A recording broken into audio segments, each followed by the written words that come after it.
نحن قبل 10 سنوات و20 سنة كنا بخير، فالجار كان يصفو على الجار، والصاحب كان يعرف صاحبه، والقريب ما كان يغدر قريبه.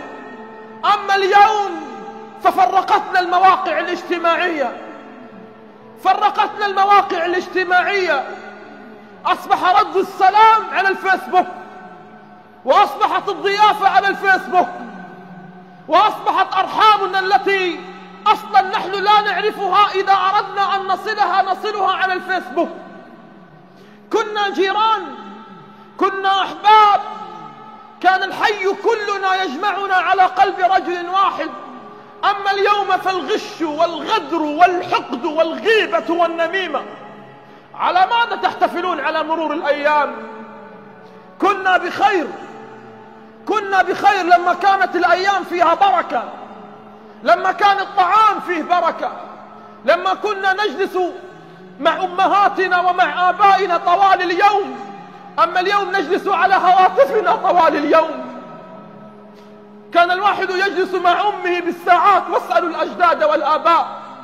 أما اليوم فالشباب والأبناء على الهواتف، لا ينظرون إلا الهواتف. لو سألته في اليوم كم نظرت في وجه أمك وكم نظرت في وجه هاتفك؟ أيامنا تغيرت. على ماذا نضحك وعلى ماذا نبتسم وعلى ماذا نحتفل؟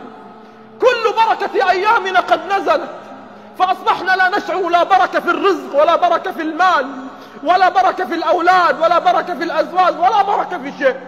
تدرون لماذا؟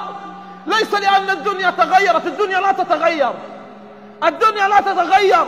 نعيب زماننا والعيب فينا، وما لزماننا عيب سوانا.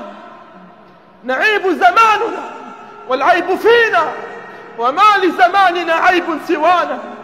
ونحجد الزمان ولو نطق الزمان لهجانا، ونحجد الزمان ولو نطق الزمان لهجانا. الدنيا ثابتة كما خلقها الله، ثابتة لا تتغير، ولها موعد ستنتهي. ولكن ماذا الذي تغير؟ النفوس تغيرت والأرواح تغيرت.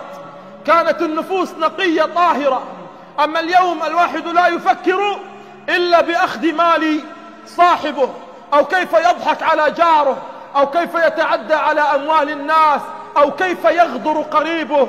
نجلس في مجالس نغتاب فيها الناس، بعدما كنا نجلس في مجالس نذكر فيها محاسن الناس.